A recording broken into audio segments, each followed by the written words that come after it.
absolute chaos, we have to be able to somewhat detach and carry ourselves in a certain way so that we can direct people away from it and get people to safety and take care of whatever the problem is or render aid wherever we can. And people see that and they think that's the emotion.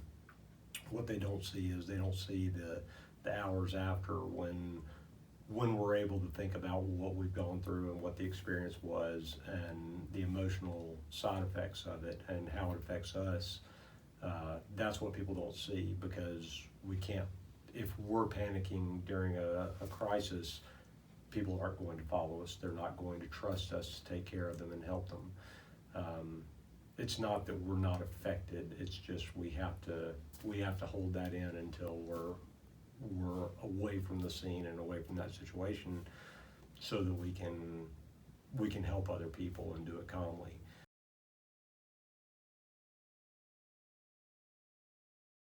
Is that a picture from the Oak Hill? Fox Hill. Fox Hill Army? Yeah.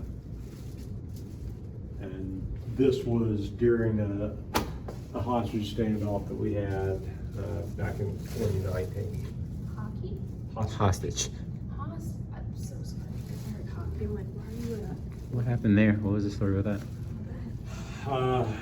Man had some mental issues and some substance induced mental issues going on, imagining things that weren't really happening, having hallucinations, ended up killing 4 members of his family.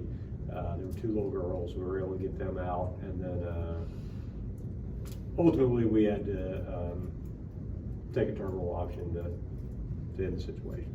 So, but that was national news here.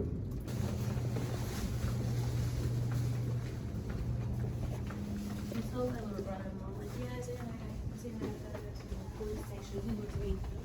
We're going to be back in the conference room for a little bit. Our dispatch here. What does dispatch mean? Michael, what does dispatch mean? I don't know. That's just the dispatch center when you call 911 or call the police department. So she's the one that answers if something's going on. This is our little conference room. I thought we were going to be in the interrogation room.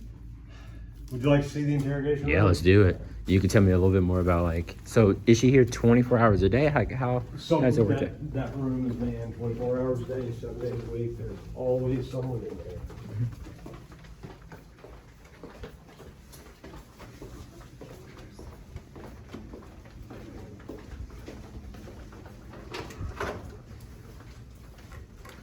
It This is the a interview small room. It's just a tiny little Let room. me back up a little bit to show the frame of this. Like, it's so small. How tall are you, Michael? 6'1". You're 6'1". Like, you're taking up a significant portion of this room just by standing here. It's very small room. Could we even interview in here? Let's talk about this for a second. How does, so let's say I come in. Hold on, let me give the camera more height for just a Everybody second. come in. Close the door, everybody can see what's going on. You know, there's no windows in a casino. There's no windows here. When somebody comes in, they have no idea what time of day it is, whether it's daylight, whether it's dark. There's no sunlight. So there's nothing, people have no real concept of time. And when they're brought in, typically if they're in custody, we've taken watches, we've taken cell phones, things like that. So they really have no idea what time it is. Okay, so I get that, but why do you do that? Like, what's the mental, what am I trying to ask here? Why do you take everything? Like, I know you have to take everything, but what's the reason for you taking everything? To essentially protect, number one is protect the person. Make sure that they don't have anything that could hurt them, hurt us. For example, several years ago, a woman took the wire from her bra and tried to cut her wrist using the wire from the bra. So it is so much easier to have a policy of everything gets taken. All personal property gets taken. We change the person out. We've got the jumpsuits, flip-flops, all the clothing that we give them.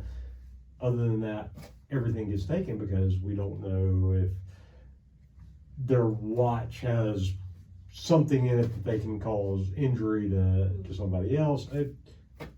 After seeing people remove the wire from a bra, That's a bit intense, honestly.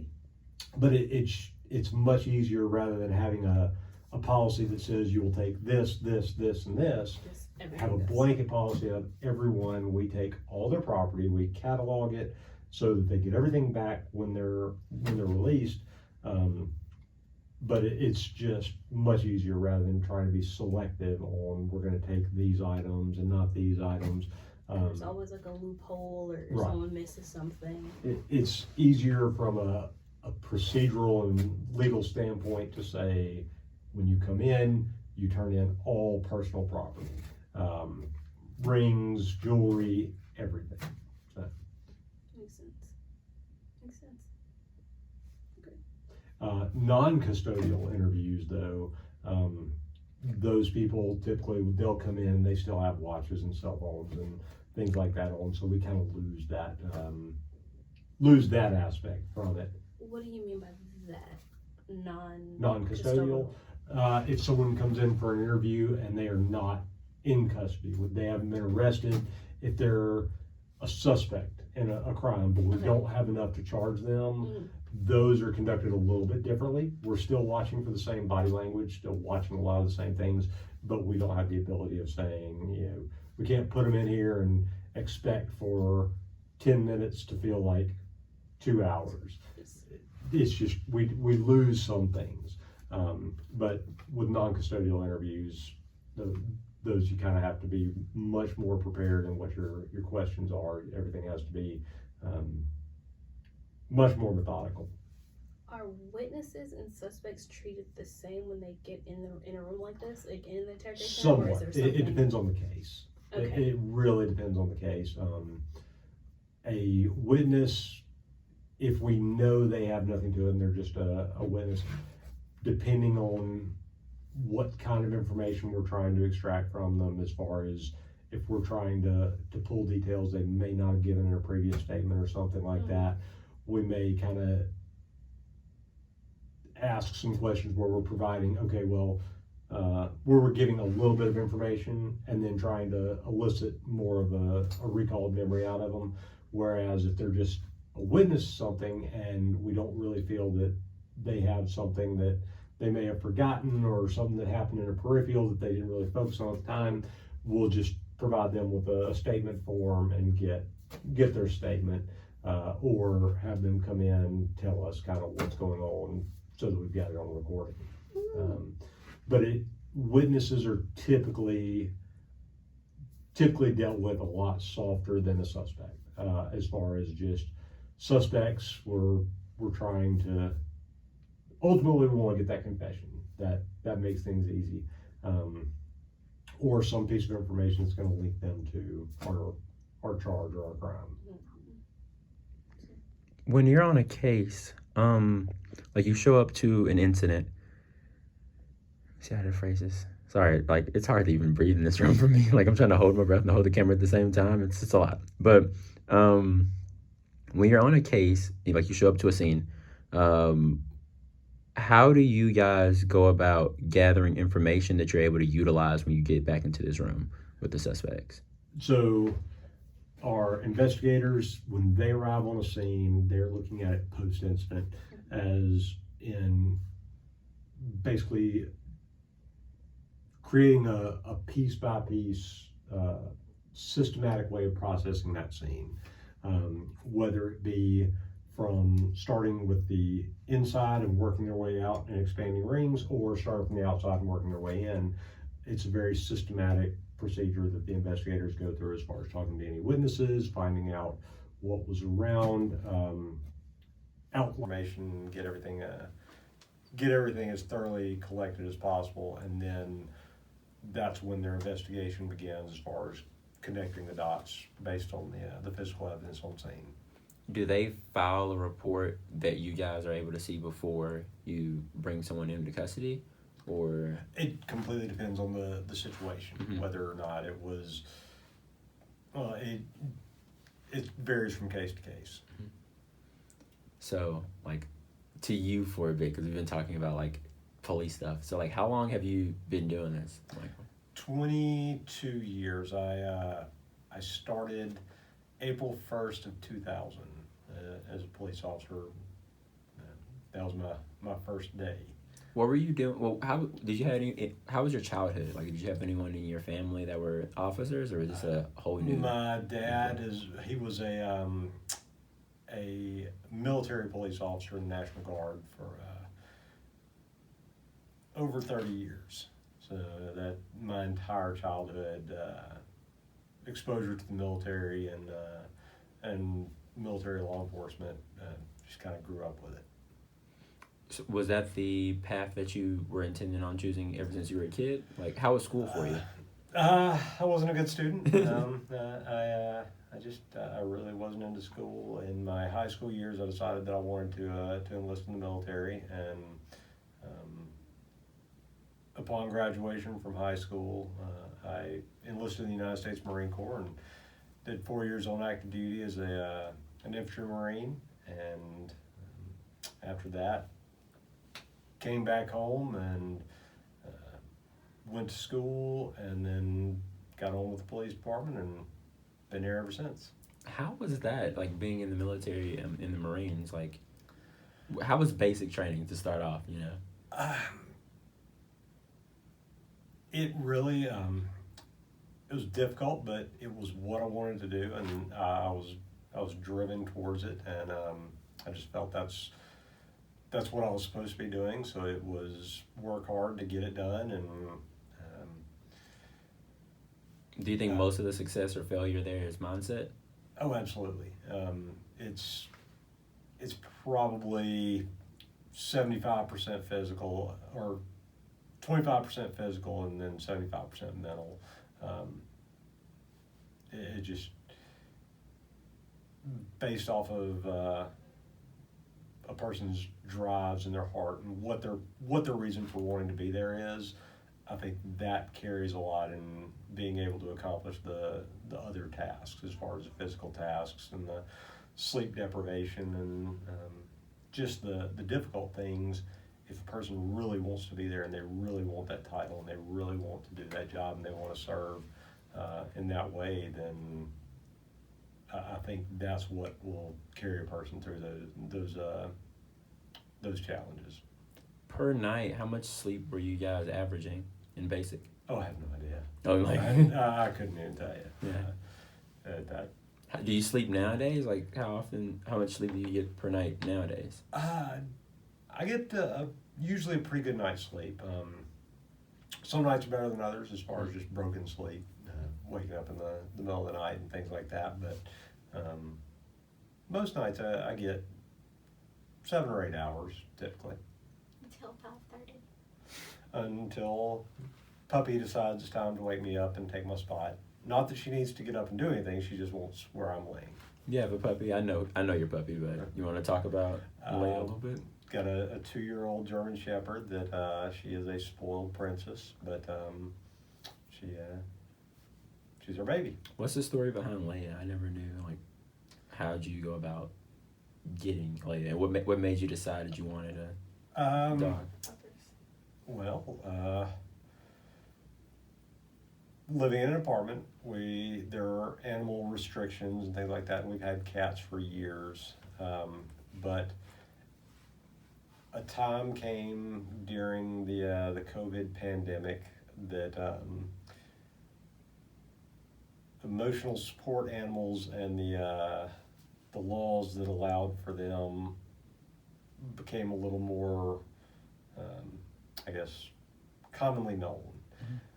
So there was a legal process that me and my wife were able to follow through and obtain a legally certified emotional support animal. Mm-hmm. So we both like big dogs, and And Leia's huge. Leia's 83-pound She's an 83-pound German Shepherd. And we were able to kind of find that way that we could have a large dog in the apartment, and that's what we did. And we wanted a friendly, sweet, outgoing puppy that we could take everywhere, that people could love on. And we tried socializing her from the time that she was, from the time she was 6 weeks old. We tried socializing her and just introducing her to people. The more we did it, the more she fought back and resented it. And she is just very protective over her space and her people. And we tried training that out of her. I think we've about given up to the point where it's like she's just going to have to get a little bit older before she's able to really open up to people. She's just so protective over her people and her space, that it's kind of a thing. So How are the Marines? Like, was that kind of like a blip on the life dart, or was that like a significant portion of your I think it was a very important growing stage. Mm-hmm. Just loved being a Marine, very proud of that. It's a very small brotherhood, and got to go around the world, got to see a lot of things, got to do a lot of things. Good experiences, bad experiences, just life-changing, but definitely proud of it.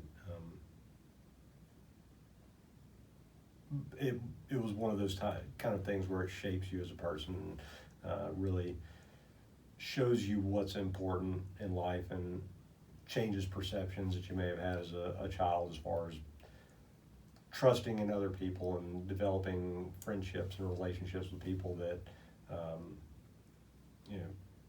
you wouldn't otherwise ever get to meet, and building relationships that you understand people differently. I got to serve with people from all over the United States. There was one Marine that was in my platoon that he was Polish. He was on the program to get his United States citizenship by serving in the Marine Corps. Just got to meet people, and when you serve with people in those capacities where you really absolutely have to trust each other with your lives, a lot of things that I guess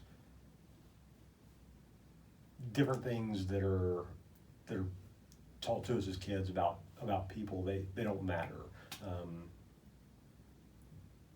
Upbringings, backgrounds, religious beliefs to a certain extent. You really embrace each other as brothers, and that kind of changes who you are as you go on through your life. So, has this commitment to serve always, been with you? Because like you've been serving basically as soon as you left high school. You've been doing this. I think it was my parents. My father being in the military, and they always had me involved in scouts, and I was raised in the Baptist church, and always involved in RAs, and I think it was just the way that I was raised with beliefs of service. But once I became an adult and joined the Marine Corps, then it was more because I wanted to. It wasn't just what I've been taught to do. It was this is what I want to do. This is where I feel good in those moments of exhaustion after helping other people. Those were the times when most satisfying. Trying to think of an example, but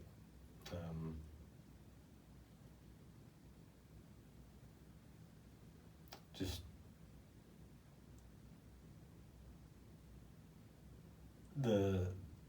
when people have had something that experiences that are the worst day in their life, being able to help them and just support people and help them recover from whatever the tragedy is, the feeling of, you know, getting to help someone through a hard time, there's nothing else like it. Oh, I smell the cry. I understand that. I 100% understand that. You know, with the teacher that we interviewed, she said something very similar to that as well. So you've been with the police for 22 years. Do you still remember what it was like when you first joined? And like, if you could give advice to day one Michael, like, what would you say to him?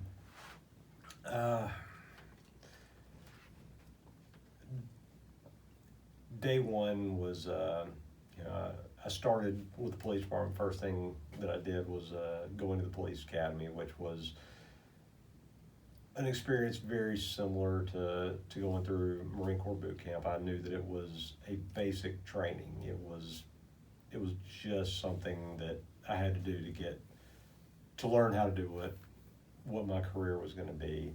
A lot of the things were very similar. A lot of the games were the same games. It was a very paramilitary structure. So it wasn't necessarily hard.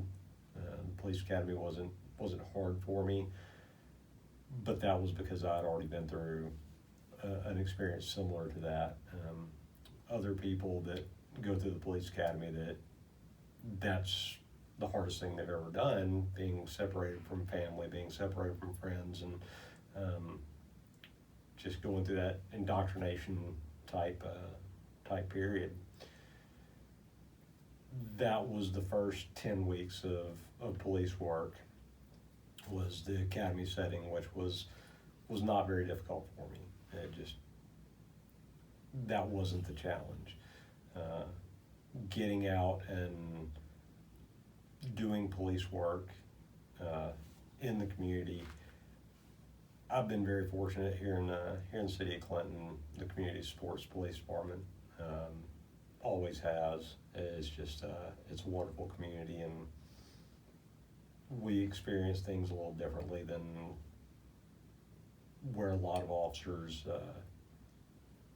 that are just a few miles down the road, they don't enjoy the same support from their community and the same respect that the community gives them. And I know that we've been blessed to have that here in Clinton, and that's what I've been surrounded with my entire career. So it's I know how fortunate that I've been to serve here. So on a broader scale, what would you say that people like misunderstand about, being an officer, and like what's a misconception that many people have?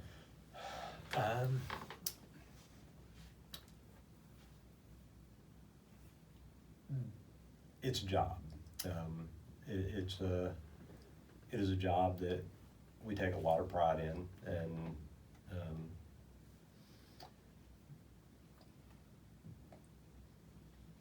where people think that we're emotionless, or we don't care, we're not compassionate, that seems to be one of the things that's the hardest misconception to tell people, or to really get across.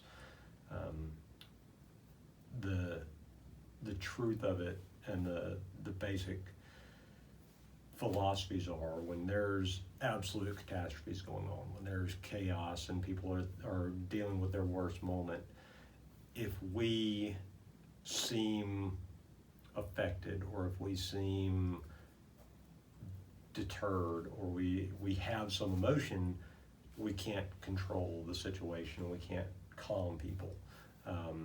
In absolute chaos, we have to be able to somewhat detach and carry ourselves in a certain way so that we can direct people away from it and get people to safety and take care of whatever the problem is or render aid wherever we can.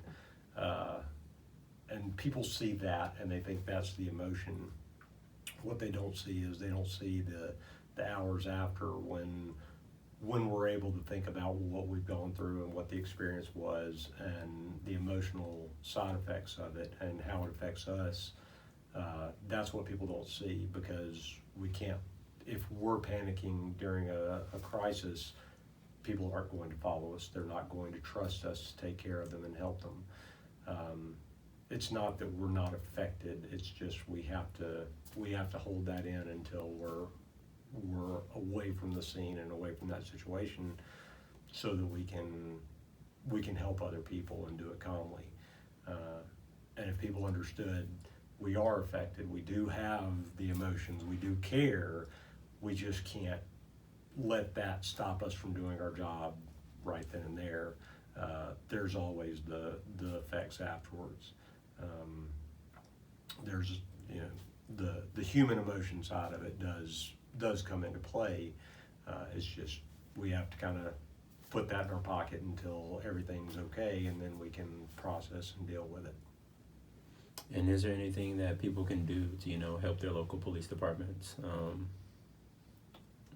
Talk to them, smile, wave, talk to them, have the hard conversations, ask the hard questions. We, with the police department, in the years before COVID pandemic, we had what we called our Citizens Police Academy, and for a week at a time, we would invite members of the community in small groups.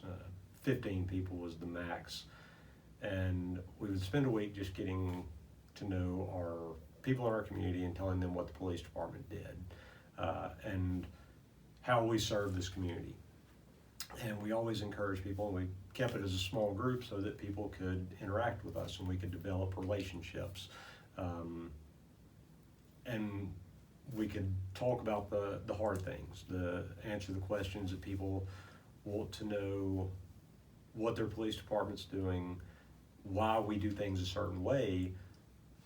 We wanted to answer them. And then if there's something that we're doing that is being perceived a different way, that communication back to us, so we could say, oh, well, okay, we're messing this up. We're screwing something up. How do we fix it? Because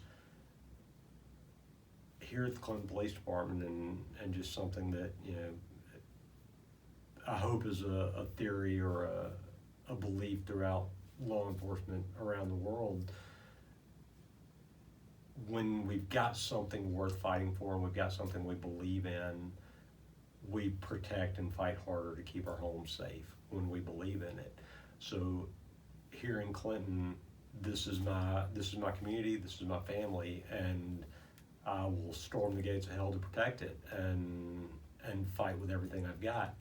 That's a lot easier when I know the people and I have real relationships with the people that I'm protecting. It makes it harder from a personal standpoint, because when you drive up on a wreck and it's people that you know, yeah, that has an effect on you. It's a lot easier when it's strangers, but we don't fight as hard when we're taking care of strangers. We fight harder when we're taking care of people that we care about and people that we have real relationships with. So that's if there was something that I would encourage people to do, is just build relationships with police officers. And same thing goes to police officers. Don't hide behind the tinted windows in a police car. Get out and develop relationships with the people in the community, so that the community trusts to tell the police officers things, and people know that they can talk to the police when they've got a problem, and we take care of each other. Michael, that was amazing. Thank you a ton for sitting down with us and, you know, doing this. This was really good. Thank you. My pleasure. Guys, you didn't talk about growing up in England. You grew up in England? He grew up in Well, England. I got to England in 1993. Okay. I left in 94. I was older when I left than when I got there, so I grew up in London. That's amazing. That's amazing. Love We have it. fault over that. Like, you did not grow up in in England. England. But You like I did. you grew a bit in England. I did. I was older when I left than when I got there, so I grew. How old were you? I was 19 years old when I got there. I mean, he wasn't a full adult yet. It, He was a American baby. standards. He was He wasn't an baby. adult yet. Oh, I was an adult in England though. Oh, were It you? was legal drinking age. It was What's the drinking age in England? 18 years old. Oof. I had a beer. There was a vending machine in our barracks where you could go get beer out of the vending A machine. vending machine? You see, in Tokyo, they have, like, you know, milk drinks and stuffies. There's a beer vending machine? Yep. All right, then.